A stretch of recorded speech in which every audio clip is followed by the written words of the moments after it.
अस्सलामुअलैकुम वरहमतुल्लाह। आज की वीडियो में नादरा कुरान कोर्स से मुताल्लिक़ एक फ़्लायर बनाना सीखेंगे। तो सबसे पहले देखिए, मैं सिर्फ़ और सिर्फ एक ही कलर ले रहा हूँ और इसी एक कलर का कोड ये मैंने यहाँ लिखा हुआ है और हम अपना सारा का सारा डिज़ाइन सिर्फ एक कलर से उठाएंगे। मुझे सबसे पहले ये A4 का आर्टबोर्ड का साइज़ ले लिए मैंने। अब मुझे इतने ही साइज़ का एक रेक्टेंगल टूल चाहिए। मैं यहाँ से आऊँगा और यहाँ से रेक्टेंगल टूल ले लूँगा, इसको सेंटर में करूँगा पेज के और इस पर अप्लाई कर दूँगा ग्रेडियंट। अब देखिए, ग्रेडियंट जो है मुझे रेडियल में चाहिए, तो मैं रेडियल पे जाऊँगा और रेडियल पे जाने के बाद देखें जो डार्क कलर है मेरे पास ब्लैक का, मैं इस पर डबल क्लिक करूँगा और आई ड्रॉपर टूल लूँगा और ये वाला कलर सेलेक्ट करूँगा। अब देखें ये वाइट है, वाइट का एरिया मुझे थोड़ा यहाँ से चाहिए, तो मैं जी का बटन प्रेस करूँगा और यहाँ से दोबारा ड्रैग कर दूँगा। अब ये मैंने वाइट का एरिया यहाँ क्यों लिया ये भी मैं आपको बताऊँगा। अब देखें मुझे बैकग्राउंड सिर्फ इतना ही चाहिए और अब मैं मज़ीद क्या करूँगा, मैं दोबारा जाऊँगा और बल्कि मैं यहाँ से आपको समझा देता हूँ। अब मैं इस रेक्टेंगल को सेलेक्ट करूँगा जो मेरे आर्टबोर्ड पर है और इसकी सिलेक्शन के बाद मैं ऑब्जेक्ट पे जाऊँगा और यहाँ से आ जाऊँगा ऑफसेट पाथ पे। ऑफसेट पाथ पे आके मैं -5 mm कर दूँगा, -5 mm। अब देखिए ये ऑब्जेक्ट पाथ पे अगर मैंने माइनस किया तो ये ऑफसेट पाथ मेरे यहाँ अंदर आ गया, मुझे अंदर ही चाहिए। और ओके करने के बाद मैं इसको कर देता हूँ ब्लैक कलर, ग्रेडियंट स्ट्रोक कर दूँगा। मुझे यहाँ पर ये फ़ॉन्ट चाहिए, लेकिन मुझे यहाँ पर क्या है, जिस तरह ये कुरान का कॉफ इतना बड़ा है और रब का ये बाका इतना बड़ा है, तो मुझे यहाँ पर ये चाहिए सीखे का ये भी बड़ा होना चाहिए। तो इसका तरीका ये कि बाज़ टाइम हम इस पर टेक्स्ट लिखते हैं तो बाज़ टाइम ये अपनी मर्ज़ी से किसी को बड़ा कर देता है, किसी को छोटा कर देता है। तो इसका मैं क्या करता हूँ, उस सूरत में मैं अपना टेक्स्ट लिख लेता हूँ MS ऑफिस वर्ड में। अब देखें वर्ड पे ये वही फ़ॉन्ट है जमील नूरी कशीदा का। अब मुझे ये सीखे का लफ्ज़ जो है ये इसी तरह चाहिए था, तो यहाँ मैं लिख के इसको PDF कर चुका हूँ। अब मुझे देखें यहाँ पर आकर इस टेक्स्ट की सेटिंग करनी है, इसका फ़ॉन्ट चेंज करना है। फ़ॉन्ट का नाम मैं यहाँ लिख चुका हूँ और ये नाम मैं डिस्क्रिप्शन में भी दे दूँगा। यहाँ पर आकर मैं इस फ़ॉन्ट को यूज़ करता हूँ। अब देखें यहाँ पर इसने नाजरा तो लिख दिया, ठीक है। अरबी इसमें कुछ फ़ॉन्ट ऐसे हैं कि अगर इसमें आप हाँ लिखना चाहें या काफ लिखना चाहें, गाफ या कोई और लफ्ज़ लिखना चाहें तो सही नहीं लिखा जाता, ठीक है। अब जैसे नाजरा का हाँ नहीं लिखा जा रहा, तो इसके लिए परेशान होने की बात नहीं है। इसका तरीका ये होता है कि आप इसको डिलीट कर दें। डिलीट करने के बाद आप जाएं टाइप पे और यहाँ पर आता है ग्लिब्स के नाम से एक टूल, ग्लिब्स ले लें और ग्लिब्स में देखें आप जब इस पर क्लिक करेंगे ना, तो ये आपके इस फ़ॉन्ट से मुतालिक जितनी भी चीज़ें हैं, सिंबल वगैरह, ये सारी की सारी चीज़ें यहाँ वाज़ेह हो जाएगी और यहाँ नज़र आना शुरू हो जाएगी। तो अब हमें हाँ चाहिए, तो हाँ हमारा ये वाला है। अब मैं जो है हाँ ये वाला ले लेता हूँ, ठीक है। अब देखें ये ना हाँ ये वाला आ गया। इस फ़ॉन्ट में जो है हाँ इस तरह का है। और तस्वीर कौन सी लगानी है, देखिए तस्वीर जो मुझे लगानी है वो ये वाली है। और इस तस्वीर को देखें, ये ओरिजिनल तस्वीर है। इस तस्वीर को मैंने AI से थोड़ा सा जनरेट किया। अब जनरेट क्या किया है, मैंने इसको टोपी पहना दी है, ये देखें इमामा पहना दिया। अब मैं इस तस्वीर को यहाँ लेकर आऊँगा और यहाँ पर अपने हिसाब से इसको सेट करूँगा। अब इतनी करने के बाद अब मैं क्या करूँगा, सबसे ज़बरदस्त काम देखें। अब इसमें मैं मज़ीद क्या कर रहा हूँ, मैं इस तस्वीर को पकड़ के यहाँ ट्रांसपेरेंसी में आऊँगा और इसको कर दूँगा सबसे पहले मल्टीप्लाई। देखिए ये मल्टीप्लाई हो गया।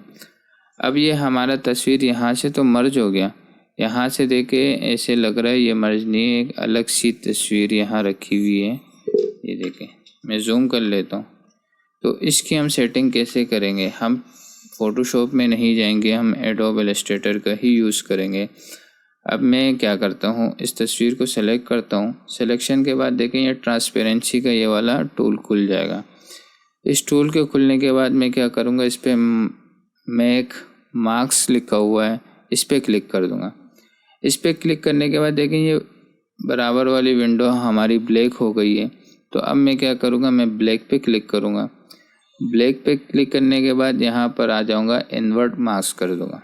अब देखें यहाँ पर टिक मार्क करने के बाद अब मुझे क्या करना है, जितनी मेरी तस्वीर है उतना ही मैं रेक्टेंगल लूँगा, लेकिन रेक्टेंगल लेने से पहले मैं यहाँ पर ग्रेडियंट कलर अप्लाई करूँगा। और ग्रेडियंट में मुझे रेडियल चाहिए तो मैं रेडियल अप्लाई करूँगा।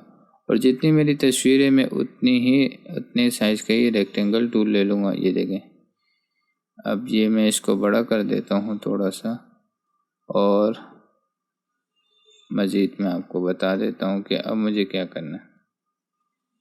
अब देखें ये मेरी तस्वीर है और इसी तस्वीर के जितने मैंने रेक्टेंगल लिया है। अब देखें ये वाला एरिया मैं कैसे मर्ज करूँगा। ये आप देखें मैंने रेक्टेंगल ग्रेडियंट ले लिया। अब ग्रेडियंट के लिए मुझे सबसे पहले क्या करना है, अपने ग्रेडियंट की सेटिंग करनी है। मैं जी का बटन प्रेस करूँगा, मैं ट्रांसपेरेंसी में आऊँगा और इस पर क्लिक करके जी का बटन प्रेस करूँगा और मुझे कहाँ से कहाँ तक का चाहिए। ये देखें मेरा ये एरिया मर्ज नहीं हुआ तो मैं इसको मर्ज कर दूँगा। अच्छा ये देखें मैं यहाँ से अपनी ग्रेडियंट की सेटिंग करूँगा। ग्रेडियंट की सेटिंग करने के बाद देखें अब मुझे मज़ीद क्या करना है, इसके फेस को डार्क करना है। तो मैं ये ब्लैक वाले को नीचे ले आऊँगा। ये देखें मैं जितना नीचे लाऊँगा इसका फेस डार्क होगा और मुझे इस अंदाज से रखने के मेरे यहाँ पर ये मर्ज हो जाए। अब देखें ये ग्रेडियंट की सेटिंग हो गई है। अब मैं ट्रांसपेरेंसी में जाऊँगा, फिर इस पिक्चर को सेलेक्ट करूँगा। देखें अगर हमने इस पिक्चर को सेलेक्ट नहीं किया, हम इसको मूव करेंगे तो हमारा ग्रेडियंट मूव होगा, तस्वीर आगे पीछे नहीं होगी।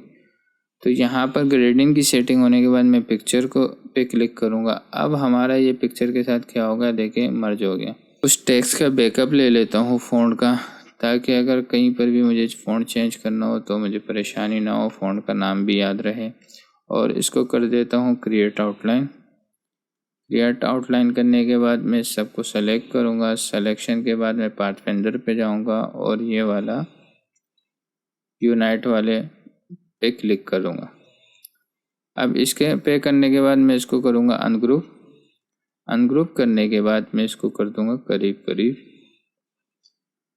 रूलर लगाने के बाद इसको इस लाइन के साथ अलाइन कर दें।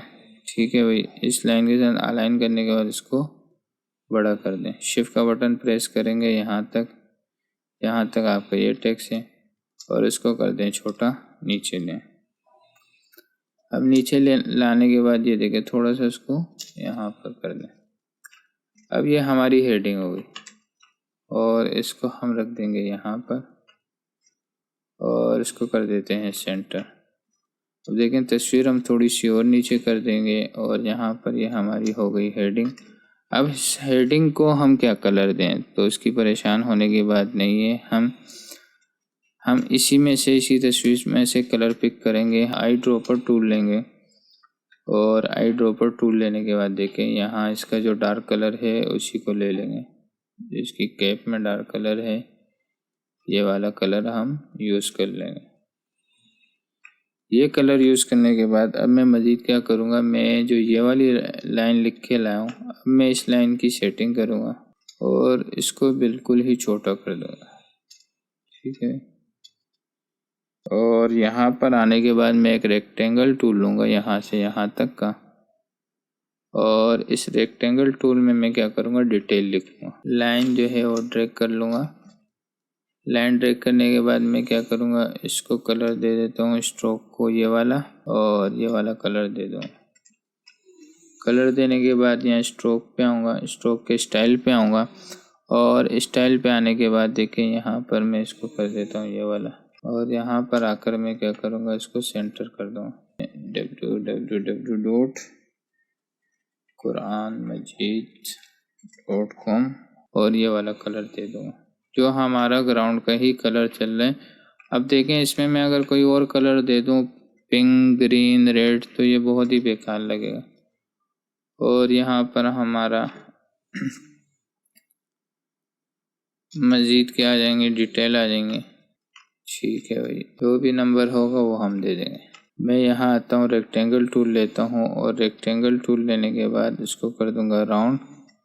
और देखिए राउंड करने के बाद मैं यहाँ आऊँगा और इसको इसके सेंटर पे रखूँगा। सेंटर पे रखने के बाद मैं क्या करूँगा, इसके सेंटर करूँगा। सबसे पहले हम इन दोनों को सेलेक्ट कर देंगे। सिलेक्शन के बाद इन दोनों को हम कर देंगे सेंटर। आई ड्रॉपर टूल लूँगा और ये आउटलाइन दे दी मैंने इसको,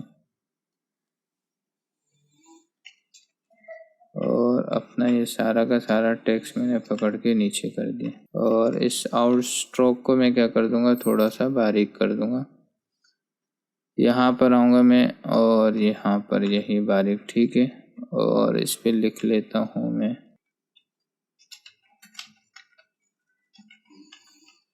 और पाकिस्तान में राब्ता करने के लिए यहाँ पर इस नंबर पे अप्लाई करें, कॉल करें। और यहाँ पर आ जाऊँगा मैं।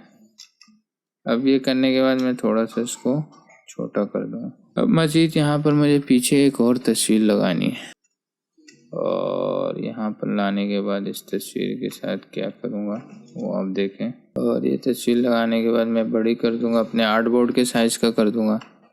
और सबसे पहले तस्वीर को मैं ट्रांसपेरेंसी में आऊँगा और यहाँ पर आकर मैं इसको मल्टीप्लाई कर दूँगा। अब देखिए मल्टीप्लाई करने के बाद मैं क्या करूँगा, इसको ले जाऊँगा थोड़ा सा बैक पे और तस्वीर को कर दूँगा ऊपर फ्रंट पे, ठीक है, यहाँ पर फ्रंट पे।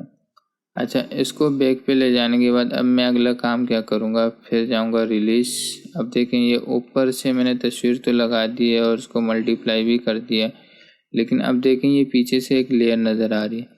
अब इस लेयर को हम कैसे ख़त्म करेंगे, मैं तस्वीर पे जाऊँगा और मैं एक मार्क्स लूँगा और ये ब्लैक वाले पे क्लिक करके इन्वर्ट पे आ जाऊँगा, इन्वर्ट मार्क। और फिर जो है मैं दोबारा रेक्टेंगल टूल लूँगा और ग्रेडियंट ले लूँगा।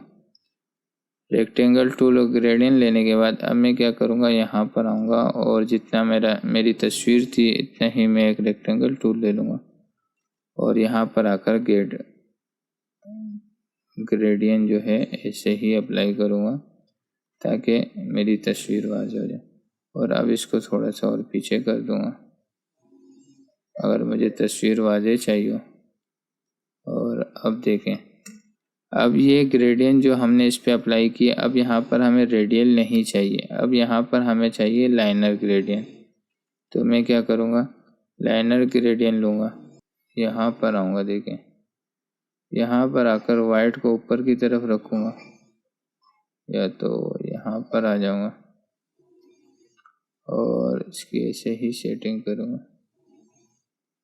और ये हमें मस्जिद की तस्वीर जो है इतनी वाज़ेह नहीं चाहिए। मैं इस पर ट्रांसपेरेंसी में आऊँगा और इसकी ओपेसिटी और कम करता हूँ, बिल्कुल हल्की चाहिए देखें। और इस पे बैकग्राउंड में कुछ पैटर्न वगैरह लगाना चाहिए। पैटर्न में नेट से डाउनलोड कर चुका हूँ और इसका लिंक डिस्क्रिप्शन में दे दूँगा। अच्छा, अब पैटर्न को यहाँ करने के बाद देखिए अब हमने दो काम करना है। इन दोनों की हम सिलेक्शन लेंगे और इसको सबसे नीचे कर देते हैं। पैटर्न को पकड़ने के बाद ट्रांसपेरेंसी में आऊँगा मैं और ट्रांसपेरेंसी में आके मैं इसको मल्टीप्लाई कर दूँगा। अच्छा, अब देखिए मल्टीप्लाई हमने कर दिया। अब देखिए ये एक लाइन नज़र आ रही है, ऐसे लग रहा है कि ये इसमें जो है ना मर्ज नहीं हुआ सही, तो उसको भी हम उसी तरीके से मर्ज करेंगे, ठीक है। ट्रांसपेरेंसी में करने के बाद मैं इस पर क्या करूँगा, इसकी सिलेक्शन लूँगा और सिलेक्शन के बाद मैक मार्क्स कर दूँगा और फिर ये ब्लैक वाले पे क्लिक करके इनवर्ट मार्क्स कर दूँगा। रेक्टेंगल लेने से पहले ग्रेडियंट पे अपनी सेटिंग ऐसे करें कि यहाँ पर ब्लैक ही आ रहा हो और यहाँ पर वाइट ही हो, ठीक है भाई। अब हम रेक्टेंगल टूल लेंगे और रेक्टेंगल टूल लेके यहाँ से मैं यहाँ तक ड्रैग कर दूँगा जितना मुझे मेरा पैटर्न का पीछे बैकग्राउंड। इसको हम सेंटर से ही लेके जाएंगे, जी का बटन प्रेस करेंगे और यहाँ सेंटर से मैं कर दूँगा। ज़रूरी नहीं आप साइड से करें, आप सेंटर से भी कर सकते हैं अपने डिज़ाइन के हिसाब से। और यहाँ पर आ जाएगा, देखिए हमारी तस्वीर यहाँ आ रही है, ठीक है। इस साइड पे ये जो हमने ये वाली तस्वीर लगाई है ये राइट पे आ रही है और पैटर्न भी हमारा ज़्यादातर राइट पे ही शो हो रहा है। तो अब मैं चाहूँगा कि भाई मैं इसको लेफ़्ट साइड पे कर दूँ प्रॉपर्टीज़ में, और इसको लेफ़्ट साइड पे कर दूँगा और यहाँ से इसको ओके कर दूँगा।